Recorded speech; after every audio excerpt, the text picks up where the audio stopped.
तारों तले जिंदगी।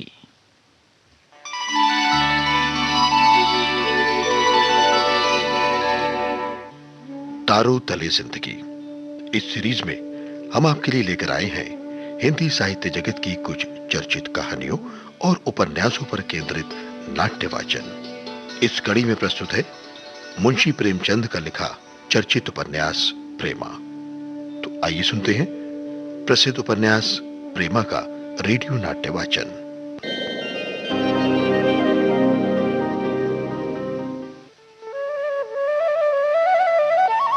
पंडित बसंत कुमार का दुनिया से उठ जाना केवल पूर्णा के लिए ही नहीं जानलेवा था।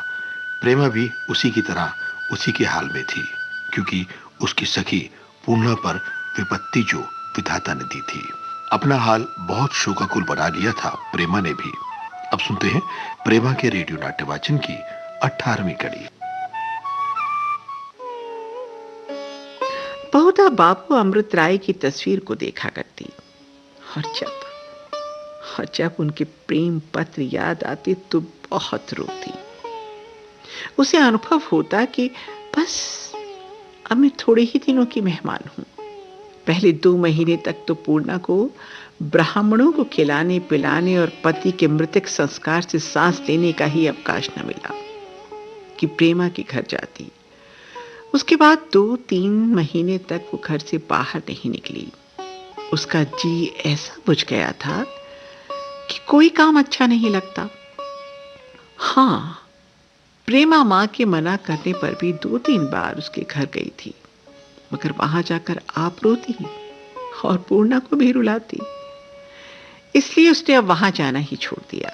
किंतु एक बात वो नित्य करती, संध्या समय मेहताबी पर जाकर जरूर बैठती।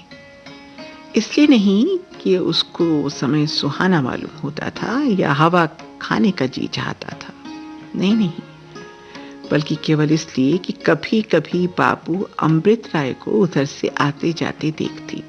हाय, जिस वक्त वो उनको देखती उसका कलेजा बांस उछलने लगता।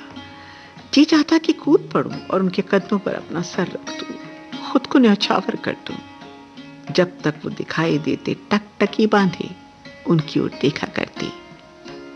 जब वो आंखों से ओझल हो जाते तब उसके कलेजे में एक हूक सी उठती।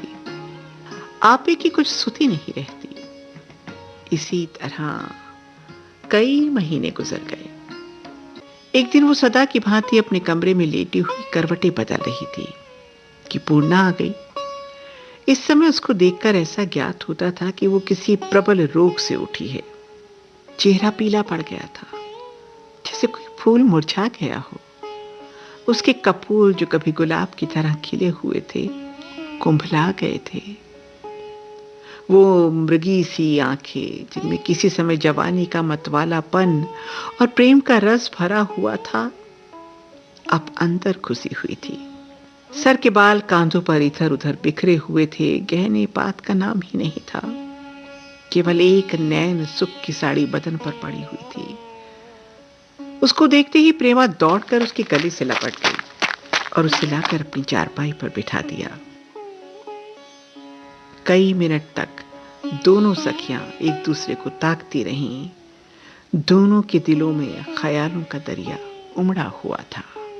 वक्त गुजर रहा था, मगर जबान किसी की नहीं खुलती थी। आखिर पूर्णा ने कहा, आजकल तेरा जी अच्छा नहीं है क्या? बिल्कुल गलकर कांटा हो गई है तू।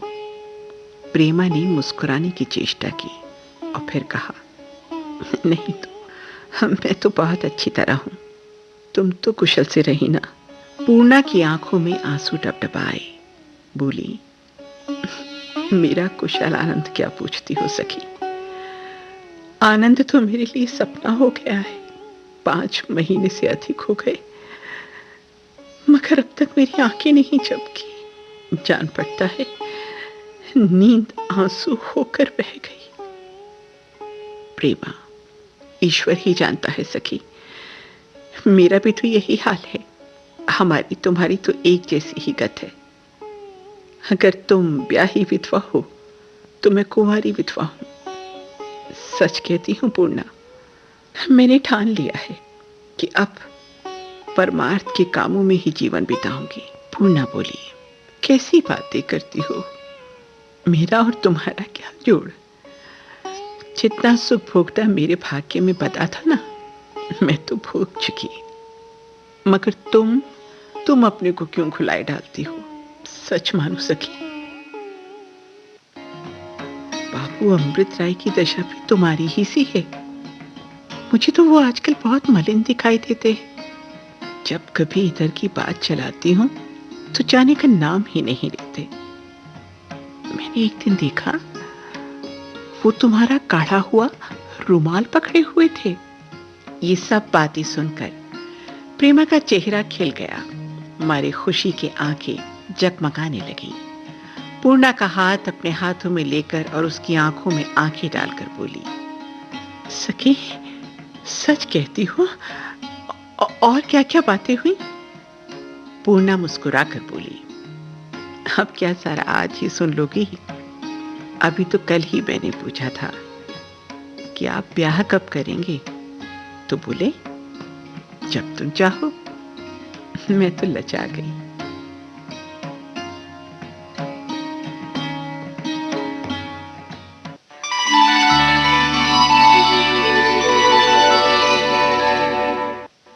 तारों तले जिंदगी।